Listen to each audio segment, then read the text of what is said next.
Hello students, welcome to your विद्रो academy. मैं प्रदीप कुमार आपके सामने उपस्थित हूँ रेशो एंड प्रपोर्शन का अगला पार्ट लेकर।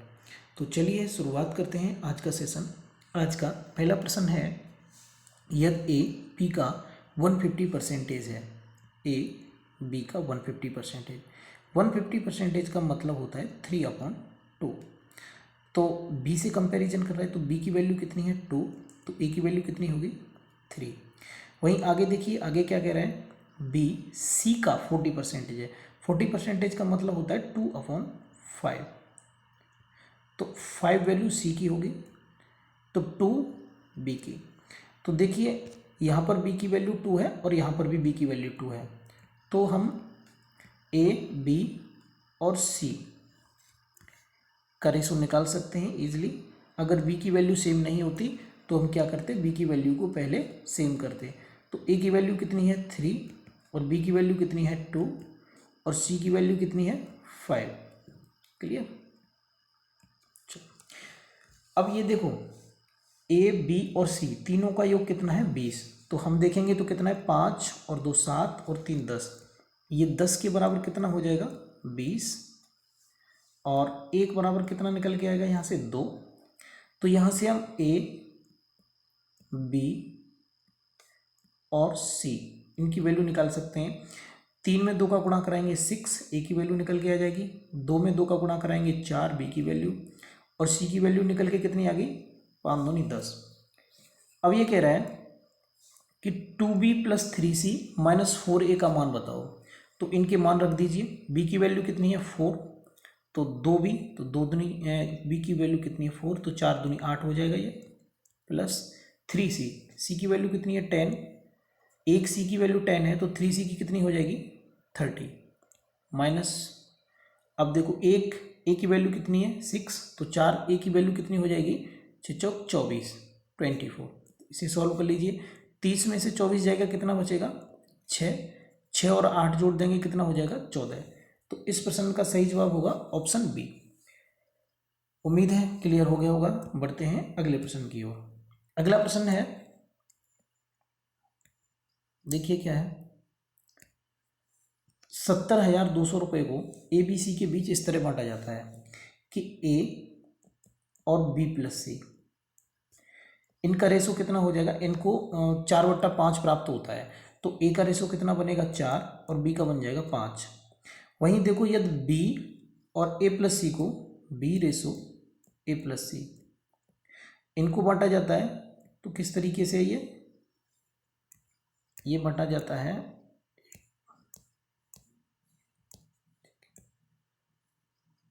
थोड़ा लिख लेते हैं अच्छे से लिखे, बी रेशो ए प्लस और सी, ये कितना है 2:11।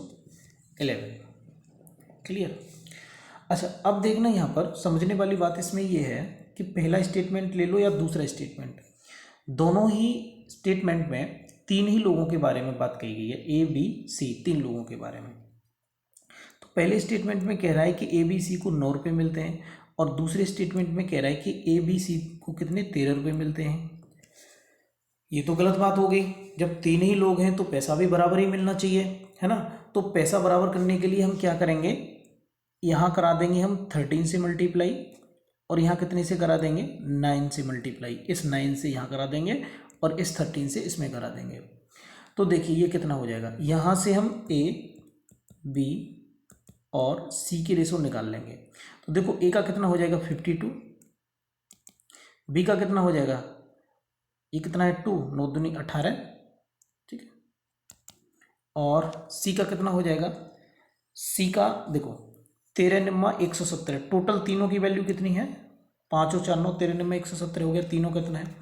उनमें से ए और बी का कितना है 8 हो तो 10, 5 6 70 है, तो सी का निकाल लेंगे। टोटल तीनों का 170 है और ए और बी का कितना है 70, तो घटा दीजिए, ये आ जाएगा 47, सी का निकल के आ गया।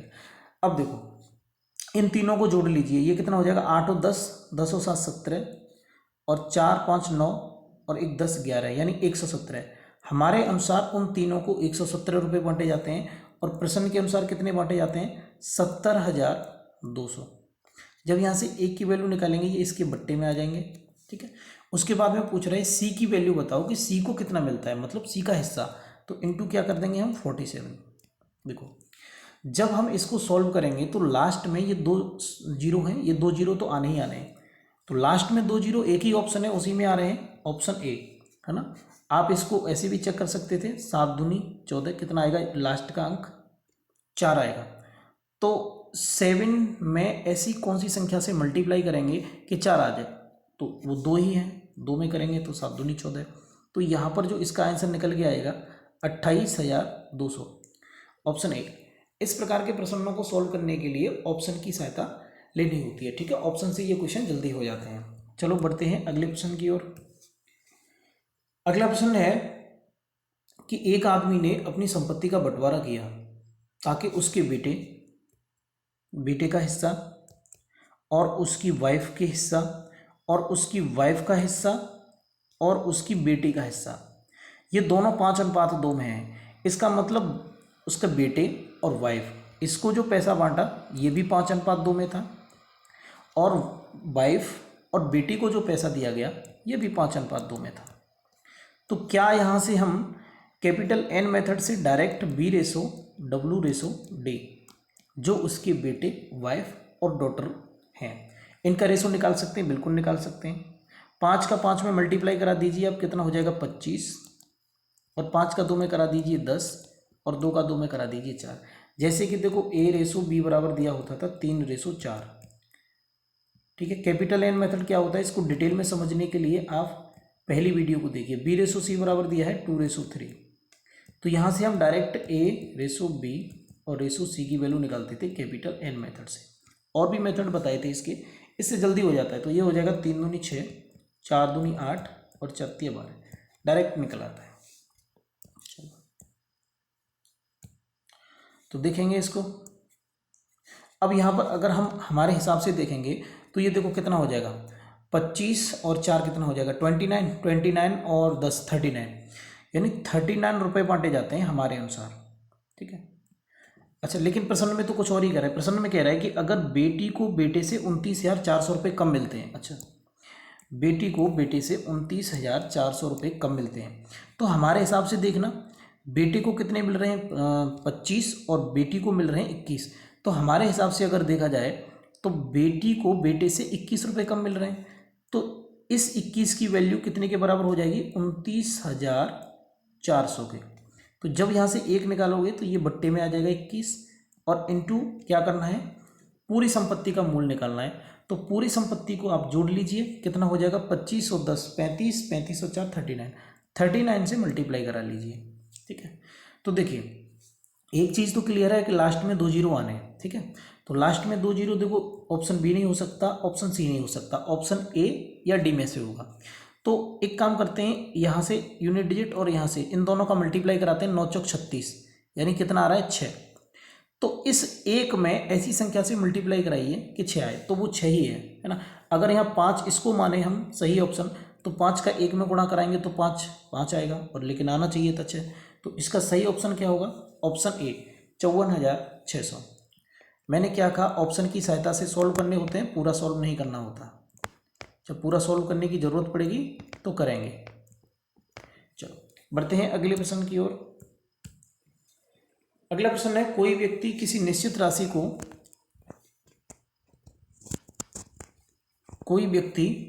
राशि को अपने 3 बेटों, मान लीजिए उसके ये 3 बेटे हैं A B C, हमने अपनी तरफ से नाम दे दिया, और इनमें वह 3:4:5 के अनुपात में राशि वितरित करता है, ठीक है। किस अनुपात में करता है, एक, हाँ ठीक है।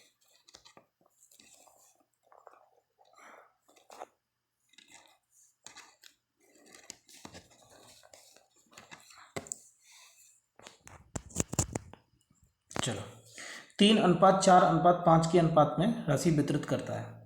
यदि उसने इस राशि को 1.3, 1.4 और रेशो 1.5 के अनुपात में विभाजित किया होता तो एक काम करिए, ये फ्रैक्शन में रेशो है, तो इसको इस तरीके से लिखने के लिए हम क्या करेंगे, 3, 4 और 5 का एलसीएम ले लीजिए, ठीक है। 3, 4, 5 का एलसीएम ले लीजिए, तो ये कितना आ जाएगा, ये आ जाएगा 60। और इस 60 से 1/1 सब में मल्टीप्लाई करा लीजिए, क्योंकि फ्रैक्शन में रेशो नहीं रखते। तो जब 1/3 इंटू 60 करोगे तो ये आ जाएगा 20, और ये कितना आ जाएगा 15, और 5 का 60 में करोगे तो ये कितना आ जाएगा 12। तो यहाँ पर देखना कि एक बार जब आप राशि बांट रहे थे तब राशि कितनी थी, 5 और 4 9 और 3 12, तब राशि 12 थी। आप जब दूसरी बार राशि बांट रहे हैं तो राशि कितनी हो रही है, 15 12 27 और 20 47 47। राशि तो वही है। अरे किसी को कम ज़्यादा हो सकती है, ये एक अलग बात है, लेकिन राशि तो वही है ना, तो वो पहले और बाद में सेम अमाउंट रहना चाहिए, लेकिन यहाँ पर तो सेम अमाउंट नहीं है।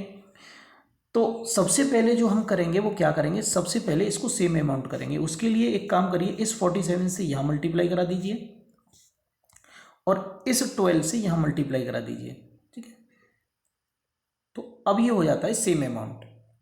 अब देखो आगे, अब ये कह रहा है कि तो उसके उस बेटे को जिसे पहले सबसे कम हिस्सा मिला था 1188 रुपये ज़्यादा मिल जाते हैं। तो वो बेटा कौन सा था, पहले ही वाला था, इसको पहले सबसे कम मिला था। तो देखो अब इसको कितने मिल रहे हैं, 7 × 21 4 × 12 और 2 14, है ना। 141 तो इसको पहले मिल रहे थे, और अभी कितने मिल रहे हैं, 20 का 12 में गुणा करेंगे तो ये कितना आ जाएगा 240। तो भाई देखेंगे कि अब इसको कितने ज़्यादा मिल रहे हैं, है ना। 10 में से 1 जाएगा 9, ये 99, इसको पहले की अपेक्षा 99 रुपये ज़्यादा मिल रहे हैं, जो कितने के बराबर हो जाएगा, 1188 के बराबर। तो यहाँ से जब एक की वैल्यू निकालेंगे तो ये इसके बट्टे में आ जाएगा, है ना। तो यहाँ से एक बराबर कितना आ जाएगा, देखो इसको मिटा दो, यहाँ से एक बराबर कितना आ जाएगा, इतना आ जाएगा। एक की वैल्यू मिलते ही क्या करेंगे, उस संख्या से मल्टीप्लाई जिसकी हमें ज़रूरत है। अब ये कह रहा है कि राशि ज्ञात कीजिए। अच्छा, तो राशि ज्ञात करने के लिए हमें क्या करना पड़ेगा, राशि ज्ञात करने के लिए हमें इसको ऐड कर लेना चाहिए। राशि कितनी है ना, राशि टोटल राशि पूछ रहा है, तो देखो कितनी है, यहाँ पर 47 और गुणा 12, ठीक है। इससे आपको मल्टीप्लाई कराना होगा, ठीक है, समझ में आ रहा है ना। तो अब इसको जब आप सॉल्व करोगे तो बहुत टाइम लगेगा, है ना। तो एक काम करें, ऐसे ही कर देख लेते हैं। अगर 8 7 56 कितना यूनिट, 8 7 56, 6 दूनी 12, बचा कितना 2। 9 में ऐसी संख्या से मल्टीप्लाई कराएंगे कि लास्ट में 2 आए, तो 9 8 72। तो देखो 8 तो इसमें भी आ रहे हैं और इसमें भी आ रहे हैं, तो फिर तो इसको सॉल्व करना पड़ेगा, है ना। दोनों में से कोई सा ऑप्शन हो सकता है, तो सॉल्व कर लीजिए। 11 से इसको काट दीजिए 9 बार, और 11 से इसको 11 × 11 0, 11 8 88। देखो 9 से ये कट जाएगा 12 बार, 12 9 108। 12 और 12 का गुणा कराएंगे आप तो ये हो जाएगा 144, ठीक है, और इंटू कितना कर दीजिए 47, ठीक है।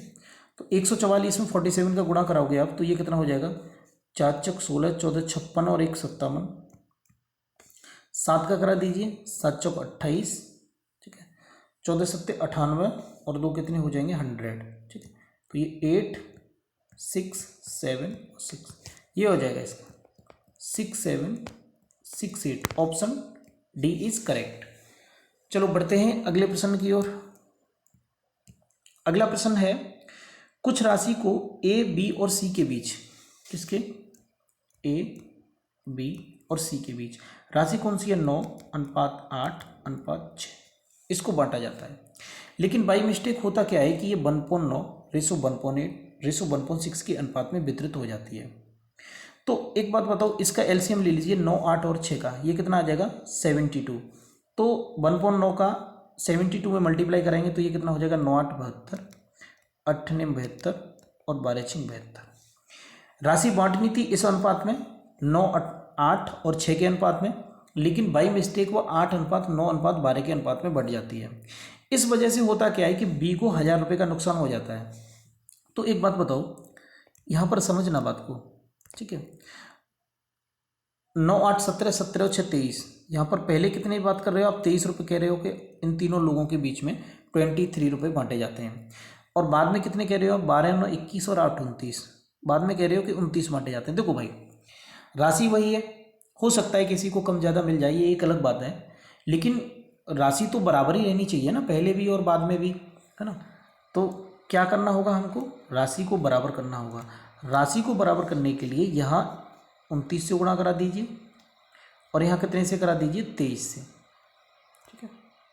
अच्छा, अब देखिए ये कह रहा है कि बी को 1,000 रुपये का नुकसान होता है, तो चलो देखें बी को पहले कितना मिल रहा था, 8 का 29 में गुणा करा दीजिए, 8 ने 72, 8 दूनी 16 और 7 कितना हो जाएगा 23, 23, 232 रुपये मिल रहा था बी को। और बाद में कितना मिल रहा है, चलो देख लेते हैं बाद में कितना मिल रहा है।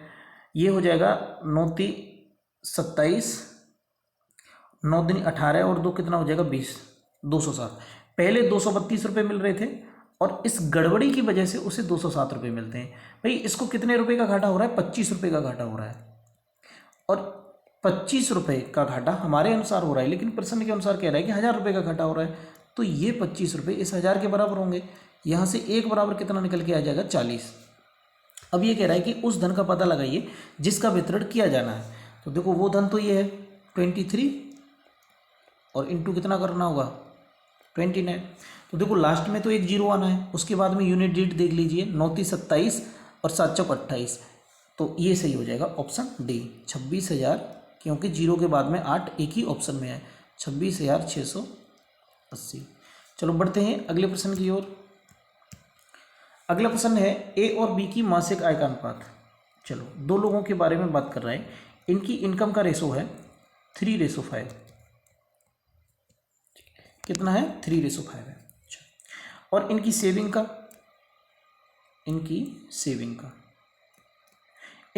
का रेशो है 2:3।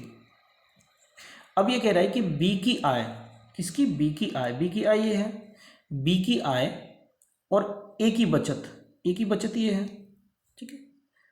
बी की आय ए की बचत के 3 गुने के बराबर है। तो ऐसे प्रश्न को जल्दी सॉल्व करने के लिए हम क्या करेंगे, सबसे पहले जिन जिन के बारे में ये वेरिएशन ला रहा है, मतलब जैसे कह रहा है कि ए की आय या बी की बचत और इतने गुना या इतने बराबर है, इस तरीके से बोल रहा है, तो हमें सबसे पहले क्या करना चाहिए, रेशो को बराबर कर लो जिन जिन के बारे में बात कर रहा है। तो इसने बात की है बी की इनकम और ए के बचत के बारे में, तो इनको हम बराबर कर लेते हैं। चलो इनको बराबर करने के लिए हमें क्या करना पड़ेगा, इनको बराबर करने के लिए हमें देखिए इसमें यहाँ तो 2 से गुणा करा दीजिए, ठीक है, और यहाँ 5 से गुणा करा दीजिए। तो बी की इनकम और ए का खर्चा बराबर हो गया। अब देखो, अब ये क्या कह रहा था, ए की बचत कितनी हो गई, बी की इनकम और ए की बचत बराबर हो गई। अब ए की बचत कितनी है 10। अब ये कह रहा है कि यदि बी की आय ए की बचत की 3 गुना है और बी की आय कितनी है 10 और ए की बचत कितनी है 10, तो इसका 3 गुना होनी चाहिए बी की आय। इसका मतलब हमें क्या करना होगा, इसका मतलब हमें इसमें यहाँ पर 3 से गुणा कर देना होगा। तो ए की बचत कितनी है 10 और 10 का 3 गुना कितना 30। तो चेक कर लें क्या बी की आय अब 30 हो गई, तो 3 दूनी 6, 6 पंजे 30 हो तो गई। चलो अब ये रेशो हमने सेट कर लिया है, तो अब हम क्या करेंगे, डायरेक्ट सॉल्व कर देंगे। हम जानते हैं कि इनकम में से अगर हम सेविंग को घटा देंगे तो हमें एक्सपेंडिचर मिल जाएगा, और ये एक्सपेंडिचर के बारे में ही तो पूछ रहा है। तो 3 दूनी 6 और 6 का 3 में गुणा करेंगे कितना हो जाएगा 18। इन 6 का और इस 3 में गुणा करेंगे 18, और उस 18 में से 5 दूनी 10 इसको घटाएंगे तो कितना बचेगा, 18 में से 10 घटाएंगे कितना बचेगा 8। अब आगे देखिए 3 दूनी 6, 6 पंजे 30 और 30 में से 15 को घटाएंगे तो कितना बचेगा 15। ये हमने डायरेक्ट किसका, एक्सपेंडिचर का रेशो निकाल लिया 8:15। Option B is correct. उम्मीद है क्लियर हो गया होगा, बहुत ही लाजवाब शॉर्टकट है, आप इसको अच्छे से सीख लीजिए। नहीं समझ में आया तो वीडियो को दोबारा देख लीजिए। चलो बढ़ते हैं अगले प्रश्न की ओर। देखो अगला प्रश्न है कि ए और बी की आय का अनुपात, ए और बी इनकी आय का अनुपात है 2:3। ये इनकम की बात कर रहा है। चलो ये क्या है, इनकम। आगे बोल रहा है कि इनके खर्चे, चलो एक्सपेंडिचर का अनुपात कितना दे रखा है 5:7। अब ये बोल रहा है कि यदि ए की आय, ठीक है, ए की आय के बारे में बात कर रहा है, ए की आय और बी के 6 गुने के बराबर है, बी के खर्चे के, तो बी का खर्चा तो ये है इसके 6 गुने के। तो जिनके बारे में ये बात कर रहा है सबसे पहले उनको बराबर कर लीजिए। मैंने क्या बोला, उनको बराबर कर लीजिए। तो यहाँ 7 से गुणा करा दीजिए और यहाँ पर कितना था ये 2, तो 2 से गुणा करा दीजिए, ठीक है। अब हमें क्या करना है, ये कह रहा है कि ए की आय जो ए की इनकम है ना, इसका 7 गुना और बी के एक्सपेंडिचर के 6 गुने के बराबर है। तो होगा क्या, जब यहाँ से ये रिवर्स हो जाएगा एक दूसरे के, है ना। तो ए की आय का 7 गुना, तो ए की आय का कितना करना है हमें, 7 गुना, ठीक है।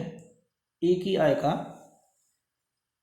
और 7 गुना, तो हमें यहाँ पर 7 से, मैंने कहा रिवर्स हो जाएगा, यहाँ 7 से गुणा कराना होगा, ए की आय का 7 गुना और बी के खर्च के 6 गुने के, तो यहाँ 6 से गुणा कराना होगा। तो अब देखिए 2 से ये 6 कट जाएंगे 3 बार, और 7 से ये 7 कैंसिल आउट। अब आप इनकम में से एक्सपेंडिचर को घटा लीजिए, जो भी मिलेगा वह सेविंग का रेशो होगा। तो ये कितना है, 3 दूनी 6, 6 में से 5 जाएगा 1, 3 त्रिका 9, 9 में से 7 जाएगा 2, तो 1:2 इस प्रश्न का सही जवाब है। तो उम्मीद है समझ में आ गया होगा। चलो आज के लिए बस इतना ही, यहाँ से आगे अगली वीडियो में डिस्कस करेंगे। अभी तक आपने चैनल को सब्सक्राइब नहीं किया है तो चैनल को सब्सक्राइब कर लीजिए और वीडियो को अपने दोस्तों में शेयर कीजिए। थैंक्स फॉर वॉचिंग, मिलते हैं अगली वीडियो में।